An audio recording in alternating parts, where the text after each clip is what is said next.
마켓 비하인드 시작해 보도록 하겠습니다. 오늘은 이영훈 IM증권 서울금융센터 이사님을 모셨습니다. 이사님 안녕하세요. 네, 안녕하십니까. 네, 자 미국의 증시 상당히 오름세가 나타났는데요.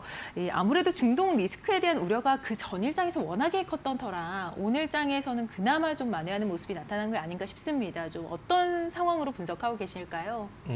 중동발 그 문제 같은 경우는 일단 시장에서 생각처럼 크게 보는 것 같지 않고요. 그 대표적인 게 보면은 이런 어떤 돌발 변수가 발생을 하게 되면은 항상 달러 인덱스가 급등을 합니다. 근데 달러 인덱스가 오히려 지금 약세를 보이고 있는 상황이라는 네. 거. 그다음에 유가 급등을 우려하고 일부 외국계 금융기관에서는 뭐 130달러 얘기를 하기도 했지만은 실제로 가만히 놓고 보면 그때하고 옛날하고 지금하고 달라진 건 뭐냐면 미국이 지금 석유 순수출국입니다. 그래서 실제로 유가 자체도 크게 영향을 받지 않을 뿐더러 이란이 지금 화해 제스처를 먼저 취하고 있다는 것 자체가 좀 우호적으로 반영이 된 것 같고요. 시장 내부를 좀 들여다보면은 뭐 AI 산업 계속 성장에 따라 가지고 전력난에 대한 우려감 이런 것들이 반영이 되면서 우라늄 관련된 쪽 또는 SMR 관련된 쪽이 급등을 했고 또 한 가지는 그 반도체 쪽으로 해가지고 그 AI 시장이 5천억 달러까지 성장할 거라고 하는 리사수 AMD 그 CEO 발언에 힘입어가지고 반도체 섹터가 크게 올랐고 특히 AMD가 아마 10% 정도 올라왔던 것 같아요. 그런 영향이 있었고 뭐 종목별로 보면은 이스라엘의 타격에 있어가지고 팔란티어가 역할을 좀 했다 뭐 이러면서 또 그쪽 관련된 주식들이 움직이고 그래서 전반적으로 시장은 긍정적이었던 것 같습니다. 네, 여러 가지 이제 모멘텀들이 있었던 것 같습니다. 자, G7 정상회의가 개막을 했지 않습니까? 이 트럼프 대통령을 비롯해서 G7 정상들이 아무래도 이 지금의 상황, 이 중동 리스크에 대한 입장차들을 좀 밝히고 있는데 어떤 종목에 좀 어떤 이 의견들을 좀 주목을 해주셨을까요? 일단 더 이상 확산되지 않기를 바란다는 정도의 발언이었었던 것 같고요. 그럴 수밖에 없는 게 G7의 구성을 놓고 보면 일단 영국하고 미국은 대체적으로 좀 친이스라엘 성향을 좀 강하게 보이고 있고 독일은 이스라엘을 대놓고 비난할 수 없는 입장이기도 하고요.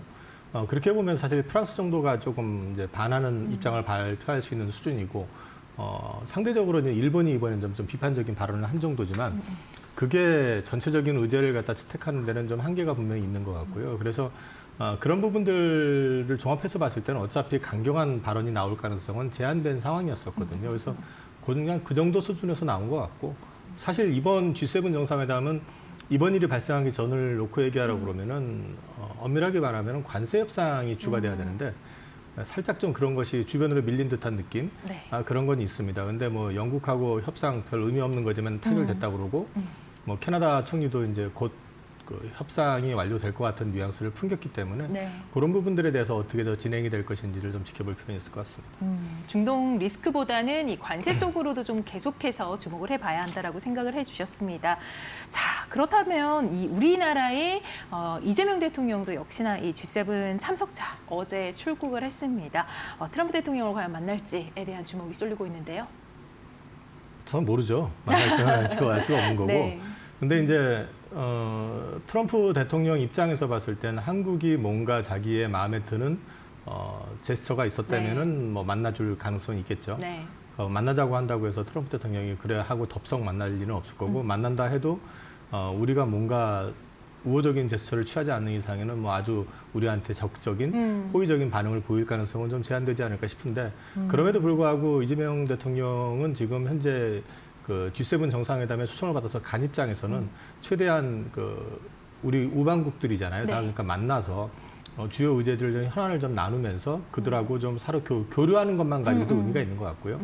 저는 사실 미국도 중요하지만 이번에 일본 그 이시바 시게루 총리하고의 만남이 되게 중요할 수 있다고 생각을 합니다. 그거는 이전까지의 어떤 갈등 대립 구도를 완전히 뒤집을 수 있는 새로운 차원에서의 접근이 필요한 시점에서 일본 정상과의 만남이라는 측면에서 봤을 때 과거만 가지고 얘기하는 것이 아니라 미래를 같이 공존 그 얘기를 하면서 현재 이렇게 변해가는 국제 정세 상황 속에서 네. 한일 간의 어떤 관계를 좀 넓힐 수 있는 하나의 계기가 되지 않을까 그런 측면에서 미국에 대한 기대감은 당장에 크게 나오기는 어렵겠지만 네. 일본 쪽을 오히려 좀 더 저는 주목하고 있습니다. 아무래도 한미 정상회담 또 한일 정상회담 이 조율 가능성에 대해서 많은 분들이 좀 궁금해하시는데 그래도 지금 상황에서는 한일 간의 관계를 좀 발전시키는 게 좋다라고 말씀을 해주셨습니다. 자, 중동발 리스크로 인해서 우리 시장 같은 경우에는 지금 계속 이 영향을 크게 받지는 않고 있습니다. 지난 장에서도 올랐고 코스피 이 장중 2,900선을 회복하는 세가 나타났고 이제 3,000선 탈환까지 이야기가 나오고 있습니다. 왜 그렇다고 보실까요? 우선은 작년에 우리가 글로벌 꼴찌였거든요. 그 시장이 워낙에 안 좋았고 그다음에 가장 많이 빠졌었고 가장 많이 빠졌는데 대비해서 왜 막 급하게 급등을 했냐면은 많이 빠진 게 정상은 아니었었거든요. 비정상적인 정치 상황도 있었고 또 그동안 우리 증시를 좀 억눌러 왔었던 부분들이 이제 말하자면 우리나라의 기업 가치를 그 금고 속에 꽁꽁 숨겨놓고 대주주들이 자기의 어떤 이익을 위한 경영을 많이 하다 보니까 기업의 가치가 제대로 발현이 되지 못했던 측면 이 부분을 갖다 법 개정을 통해 가지고 이제 끄집어내겠다라고 지금 밝힌 상태이기 때문에 거기에 대한 기대감 특히 일본에서 큰 수익을 봤던 외국인 투자자들의 기대감이 지금 반영이 되고 있고요. 또 5월 1일부터 그 원화가 급격히 강세로 전환이 됐죠. 그리고 다시 밀렸다가 다시 또 재차 강세로 들어오기 시작하면서부터 본격적으로 외국인들이 사들어오기 시작하고 있는 건데 그거는 말씀드렸던 어떤 한국 기업의 어떤 가치 재평가에 대한 기대감, 그다음에 또 경기 부양에 대한 이슈들이 지금 같이 맞물려 있다고 보시면 될 것 같고요. 원화 강세가 나오게 되니까 자연스럽게 한국물에 대한 베팅도 또 늘어나는 그런 현상이 같이 시너지가 지금 발생이 되고 있는 상황이라고 보시면 될 것 같습니다. 좀 시장에 대한 우호적인 분위기가 조성되는 데는 그러면은 이 원화가 크게 작용을 한다라고 보시는 걸까요? 그러니까 원화가 크게 작용을 하는 건 당연한데 네. 왜 작용을 하는지를 알아야 되거든요. 네. 왜 작용하느냐? 작년까지는 원화가 굉장히 약세였었잖아요. 근데 올해 들어와 가지고 특히 4월 말 5월 들어오기 시작하면서 원화가 강세로 전환이 됐던 이유를 보시면은 네. 우리가 관세 협상에 있어서 가장 데미지를 심하게 받을 국가 중에 하나라고 봤었어요. 특히 미중 간의 어떤 갈등 속에서 중간에 껴 있잖아요. 양국을 우리 무역 그 주요 교역 대상국 중에서 가장 비중이 큰 두 개 국가가 대립을 하는 상황이니까 네. 더 힘들잖아요. 네. 근데 이 부분이 유예가 되면서 이제 최악의 국면을 지나섰구나라는 거 하나. 두 번째는 이제 관세 협상 과정에서 대만 쪽에서 물론 부인을 했지만은 통화에 대한 이제 협상도 있었다라는 얘기가 돌면서 원화가 급격하게 이제 가치가 상승이 됐었거든요. 근데 이 부분에 대해서 부인을 했지만 실상은 그런 뉘앙스가 여기저기서 은연중에 풍겨지고 있는 측면도 분명히 있고요. 그럼 이 얘기는 다시 말해서 원화 강세에 대한 부분을 갖다가 고려 안 할 수 없는 측면이 생긴 데다가 정치적인 불확실성이 대선을 계기로 해가지고 이제 종료가 됐잖아요. 네. 그럼 외국인들 입장에서 봤을 때는 그 다음에 새로 들어서는 정권이 이 증시, 자본시장에 대해서 굉장히 우호적인 발언을 하고 있고 정책을 개선을 해가지고 이 한마디로 말해서 한국의 가치를 갖다 제대로 알리겠다라는 의지를 표명하고 있다고 하면 거기에 대한 기대감이 같이 반영이 된다고 보시면 될 것 같아요. 그래서 지금 외국인들이 들어오는 거는 그런 것들이 합산이 돼서 들어오는 거지 실적도 별로 좋지 않다는데 왜 들어와 이렇게 보시면 안 돼요. 왜냐하면 실적은 안 좋은데 문제는 그동안 한국 증시를 갖다가 배척했었던 근본적인 이유들을 지금 하나씩 깨겠다라는 게 현 정부의 입장이거든요. 네. 이게 제대로만 진행이 된다 그러면 배당도 늘어날 것이고 또 그다음에 대주주가 임의적으로 뭐 예를 들어서 회사를 쪼갠다든지 이래가지고 자기 이해 관계에 어떤 맞춰가지고 하는 행동도 제한될 것이고 그다음에 이제 대주주 위주의 이사회 구성이라든지 감사 선임이라든지 이런 부분들조차도 또 조정이 될 가능성이 되게 높아지는 그림이기 때문에 소위 말해서 소액주주들을 보호하고 또 그들의 입장이 반영이 되는 그런 시장을 만들어내겠다는 의지를 보이고 있다는 측면에서 봤을 때 외국인들은 그런 부분에 있어서 굉장히 환호를 할 수밖에 없죠. 우리나라 지금 주가 많이 올라서 2,946이라고 하는데 이게 PBR 1배가 아직 안 됩니다. 네, 지금 글로벌 시장에서 우리나라 정도의 경제력을 갖고 있는 국가 가운데 PBR 1배가 안 되는 나라는 우리나라밖에 없습니다. 여전히 싸다는 얘기거든요. 그래서 이런 부분들이 좀 같이 반영이 된다고 하면은 저는 여전히 돌발적인 어떤 글로벌 충격이라든지 쇼크만 없다면은 네. 우리는 여전히 좀 더 기대할 수 있는 부분이 있다고 보고 있습니다. 그러면 작년까지 꼴찌였는데 지금 그러면 좀 몇 등까지 올라왔을까요? 아마 좀. 지금 1등일 겁니다. 와. 올해 들어와가지고는. 네. 그래서 지금 한 달 동안만 해도 11%가 올랐다. 앞으로에 대한 기대감도 상당히 큰 것 같습니다. 아무래도 이 정치가 좀 봄바람을 불러일으킨 것 같기도 합니다. 아무래도 새 정부 취임하면서.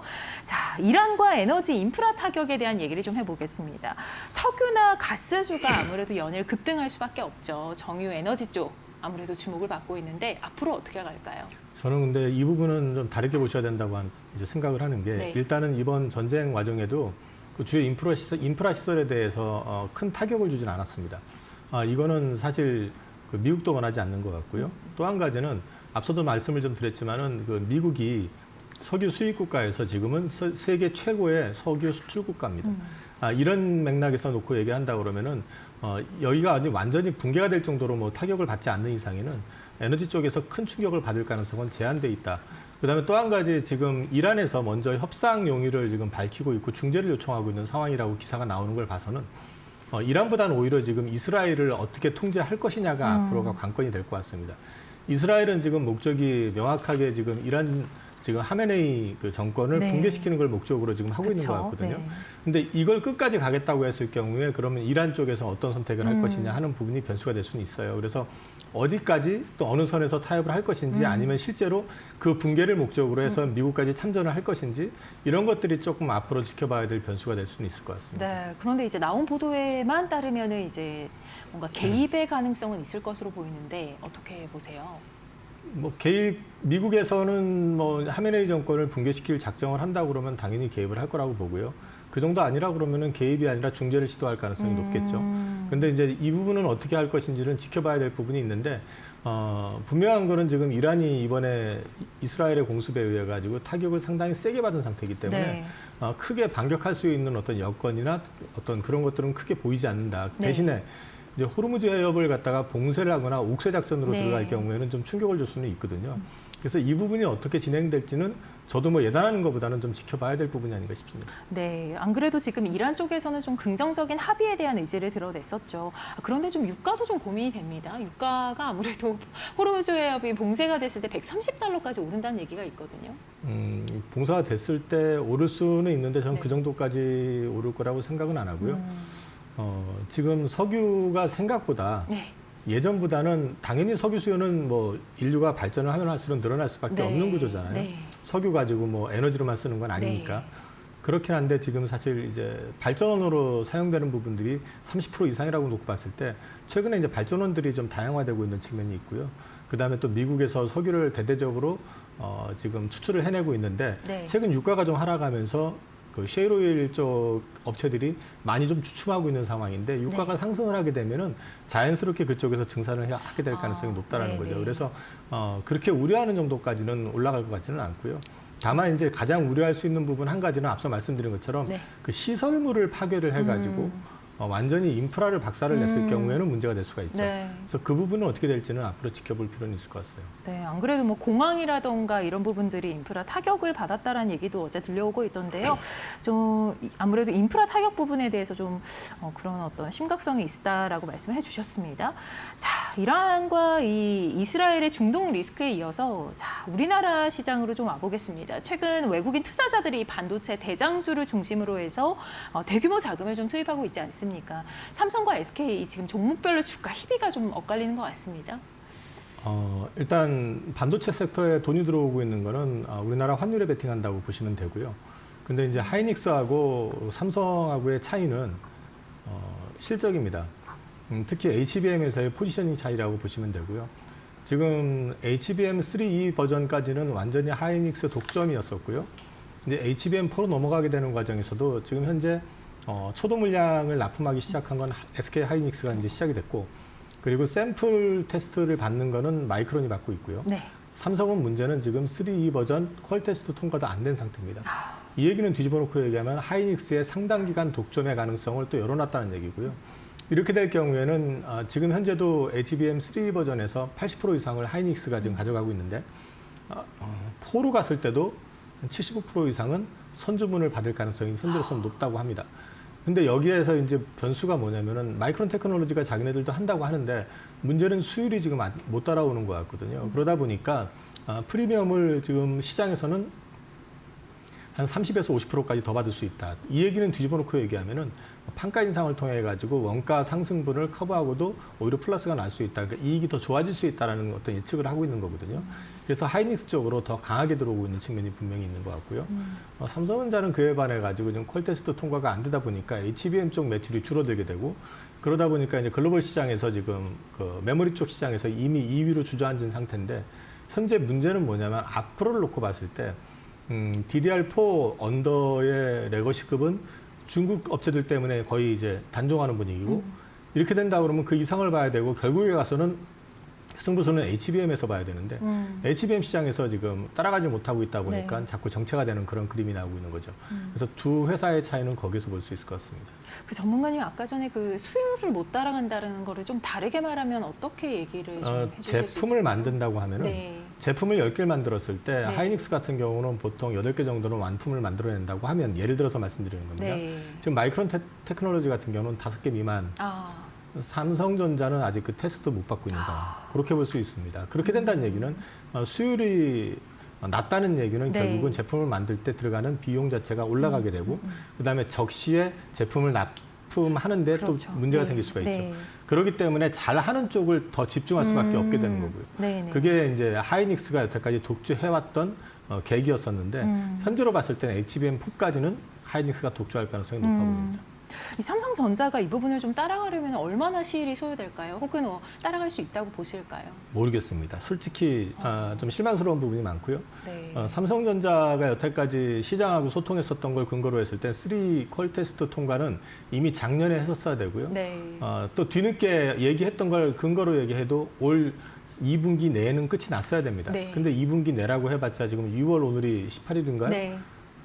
17, 아무 소식도 없지 않습니까, 네. 지금? 그러면은 뭐 믿을 수 없는 얘기잖아요, 지금. 그리고 또 외신에서 나온 얘기긴 합니다, 대만 쪽에서. 네.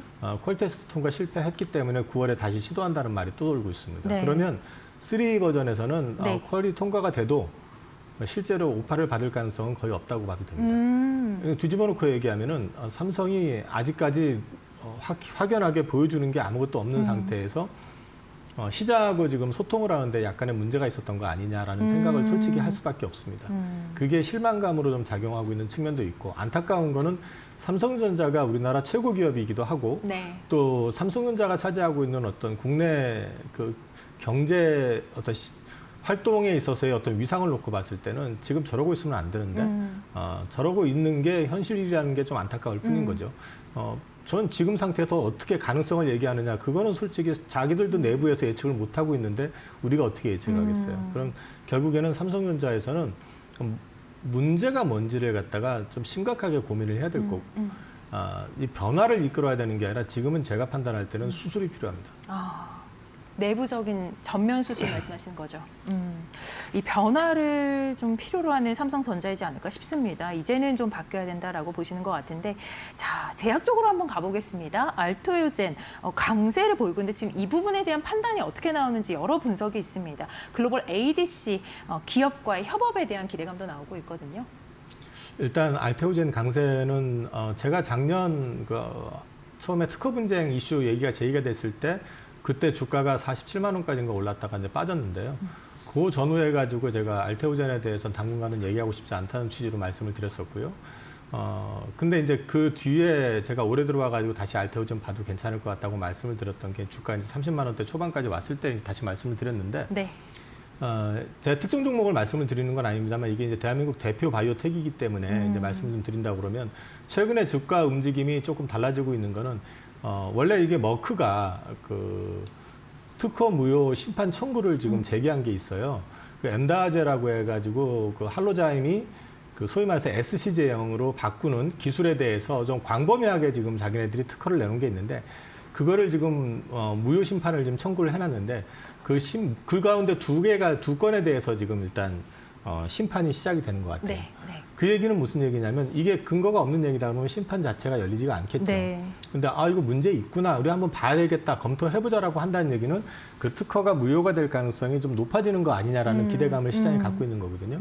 그래서 지금 사실 주가가 좀 반응을 보여주고 있는 게 있고요. 그 SC 제형 관련해 가지고 ADC 아까 말씀을 하셨는데 그게 이제 다이치 상교 제품을 엔허투라고 하는 그 유방암 치료제를 갖다 SC 제형으로 이제 개발하는 부분에 대한 얘기인데 그거는 이미 라이센스 아웃이 된 상태고요. 그 부분에 있어 가지고 이제 일상진입 관련된 얘기들이 나오고 있어요. 근데 이제 이것보다도 알테오제는 저런 특허 이슈만 어느 정도 노이즈가 잦아들게 된다고 그러면 네. 추가적인 애로 계약이라든지 이런 걸 통해 가지고 지금보다는 더 긍정적인 그림이 나올 가능성이 있다고 저는 보고 있습니다. 오케이, 좋습니다. 자, 마지막으로는 이제 지정학적인 긴장 속에서 눈치 보기 장세가 지금 펼쳐지고 있는데 이에 대한 대응 전략을 좀 여쭤보고 싶습니다. 지금은 올라도 걱정이고 빠져도 걱정입니다. 올라도 지금 사실 좀 과열 상태이기 때문에 이게 언제까지 이렇게 되지 이런 걱정이 있고요. 또 빠진다고 하면은 지정학적인 리스크가 또 혹시 글로벌 경제에 어떤 충격을 주는 거 아니냐? 네. 미국을 보면은 멀쩡해 보이지만 그 속을 열어보면은 뭐 연체율부터 시작을 해가지고 네. 부도율이라든지 여러 가지 보면은 지금 장난 아니거든요. 네. 우리도 그러니까 양극화가 굉장히 심화돼 있다 보니까 그런 리스크가 있고 또 일본을 쳐다보게 되면 달러가 약세를 보이는 가운데서 일본은 지금 인플레 때문에 그 금리를 올려야 되는 상황이에요. 그러게 되면은 일본이 국채 금리를 올린다든지 그러면서 엔화 강세가 나온다든지 이럴 땐 또 엔캐리가 나오는 거 아니냐 이런 걱정들도 하고 있습니다. 일단 그런 매크로적인 어떤 이슈들이 분명히 있는데도 불구하고 우리 시장은 상대적으로 괜찮을 거라고 봅니다. 제가 말씀드리는 건 상대적으로라고 말씀을 드렸던 건 네. 우리 시장이라고 해가지고 조정 없이 계속 올라간다는 얘기는 아니고요. 조정을 받을 수 있다고 생각을 하지만은 네. 앞서 말씀드렸던 것처럼 우리나라가 가지고 있었던 또는 우리나라의 주요 기업들이 갖고 있었던 기본적인 어떤 가치를 갖다가 그동안 금고 속에 감춰놨었던 걸 끄집어내서 이제 시장에 공개하고 시장에 소통을 하겠다라는 의지를 보여주고 있다는 측면에서 봤을 때 그것만 가지고도 일단 시장에서는 우리나라 증시에 대해서 긍정적인 시각을 가질 수밖에 없는 거 아니냐라는 게 첫 번째입니다. 그래서 그런 부분들에다 더해가지고 우리나라가 지금 내수가 지금 되게 안 좋다 보니까 네. 경기 부양책 해가지고 추경안부터 시작해서 여러 가지 얘기가 나오잖아요. 네. 어떻게 될지 모르겠습니다만 이런 부분들이 어느 정도 같이 시너지를 좀 발휘해준다고 그러면 올해 들어와가지고 주가가 많이 상승했던 국가들의 공통적인 특징이 뭐냐면 돈을 푼 국가들입니다. 우리도 거기에 이제 들어갈 수 있게 되고 돈을 푼다고 했을 때 그러면 우리나라 원화 가치가 다시 재차 하락을 할 거냐 쉽지 않을 거라고 보거든요. 그런 맥락에서 봤을 때는 그 기대감도 같이 반영이 되고 있는 것 같다. 그렇게 말씀을 드릴 수 있기 때문에 저는 빠질 때 저는 앞서 말씀드린 것처럼 어떤 글로벌 충격 뭐 이런 것만 발생하지 않는다면 네. 뭐 리먼 브로더스 파산이라든지 이런 것처럼 뭐 멀쩡하던 금융기관 하나가 또 넘어간다든지 뭐 예를 들어가지고 뭐 엔캐리가 뭐 본격화된다든지 이런 것만 아니라면 네. 우리 증시 자체는 빠질 때 오히려 기회가 될 수 있다. 저는 지금 그렇게 보고 있습니다. 지금이 기회다. 우상향 추세로 네. 일단은 예측을 하시고 계신 것 같습니다. 자, 여러 가지 지금 말씀하신 대로 매크로적인 부분이 우리 시장을 지배하고 있긴 하지만 그 안에서도 말씀하신 대로 이 금고 속에 있는 그런 긍정적인 무기들을 하나하나 꺼낼 수 있는 우리 시장이길 기대를 해보겠습니다. 자, 간밤에 이 뉴욕 증시뿐만이 아니라 오늘 이 코스피에도 어떤 부분이 영향을 미칠지가 좀 궁금해지는데요. 잠시 후에 마켓나우 1부에서 좀 더 자세히 들여다보도록 하겠습니다. 네, 시청해주신 여러분 고맙습니다.